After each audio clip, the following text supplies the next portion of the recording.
इस समाज के लिए देवता हैं सीएम योगी आदित्यनाथ, भगवान की तरह पूजते हैं इस कम्युनिटी के लोग। सीएम योगी ने थामा हाथ तो फिर बदल गई किस्मत। रातों रात सीएम योगी ने कर दिया था बड़ा चमत्कार। कभी जिंदगी के साथ जुड़ा था ये बदनुमा दाग, लेकिन सीएम योगी ने मुख्यधारा से ऐसे जोड़ा। कहानी का हर पहलू है बेहद दिलचस्प। सीएम की भूमिका सुनकर आप भी रह जाएंगे हैरान। देखें कैसे सीएम ने लिया ये मुश्किल फैसला। सीएम योगी आदित्यनाथ के सियासी वार झेलने वाले भले ही उनका विरोध करते हों, लेकिन एक समाज ऐसा भी है जो सीएम योगी को देवता की तरह पूजता है, उनका सम्मान करता है और उन्हें अपने भगवान का दर्जा देता है। सीएम योगी और इस खास समाज की कहानी ऐसी है कि सुनने वाले भी हैरान रह जाते हैं। उन्हें यकीन ही नहीं होता कि हालात कैसे बदहाली से खुशहाली में तब्दील हो गए और ये सब संभव कैसे हुआ। दरअसल हम बात कर रहे हैं वनटागिया समाज की, जो सीएम योगी को भगवान की तरह पूजता है। और इसके पीछे की जब वजह आपको पता चलेगी तो आप भी सीएम की तारीफ के लिए मजबूर हो जाएंगे।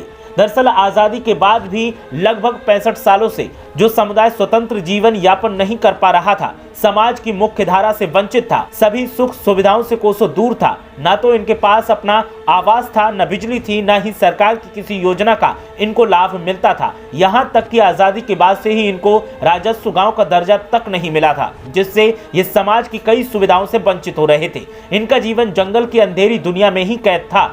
इन पर एक खास व्यक्ति की नजर पड़ी जिसे हम सीएम योगी आदित्यनाथ कहते हैं, और इनका पूरा जीवन बदल गया। सीएम योगी आदित्यनाथ के प्रयासों से ये समुदाय आज समाज की मुख्य धारा से जुड़ चुका है। आम नागरिकों की तरह इन्हें सरकार की सभी सुविधाओं का लाभ मिल रहा है। सीएम योगी जब सांसद थे तभी से उनका खासा लगाव इस समुदाय से था। उन्होंने यहाँ के लोगों की जरूरतें पूरी की और हर सुख सुविधा में परिवार के मुखिया की तरह खड़े रहे। ऐसे कई कारणों की वजह से ये समाज सीएम योगी को भगवान की तरह पूजता है।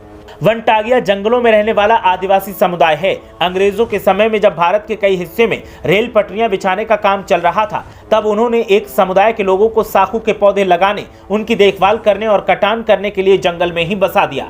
साखू के जंगल बसाने के साथ ही ये समुदाय भी जंगलों में बस गया। इन जंगलों के लिए वर्मा देश की टांगिया विधि का प्रयोग किया गया था। जंगलों में रहकर टांगिया विधि से साखू के पौधों की देखरेख करने वाले इस समुदाय को वन टांगिया कहा गया। यह समुदाय गोरखपुर के कुसभी जंगल में 5 क्षेत्रों के जंगल तिनकोनिया, नंबर 3, रजही खालेटोला, रजही नर्सरी, आमबाग नर्सरी और चिलबिलवा में 1918 में बसे थे। ये समुदाय आज़ादी मिलने के बाद भी 60 से अधिक सालों तक सरकार की सभी सुविधाओं से वंचित था, समाज की मुख्य धारा से अलग था। गोरक्ष पीठ के पीठाधीश्वर योगी आदित्यनाथ जब गोरखपुर के सांसद बने, तब से उन्होंने इस समुदाय के लोगों के लिए खास पहल शुरू कर दी। आज़ादी के बाद से वंचित इस समुदाय के लोगों के लिए उन्होंने संसद से सड़क तक संघर्ष किया। सांसद रहते ही इनके जीवन में परिवर्तन लाना शुरू कर दिया था। जब योगी आदित्यनाथ ने सूबे की कमान संभाली तो मानो इस समुदाय के अच्छे दिन ही आ गए हों।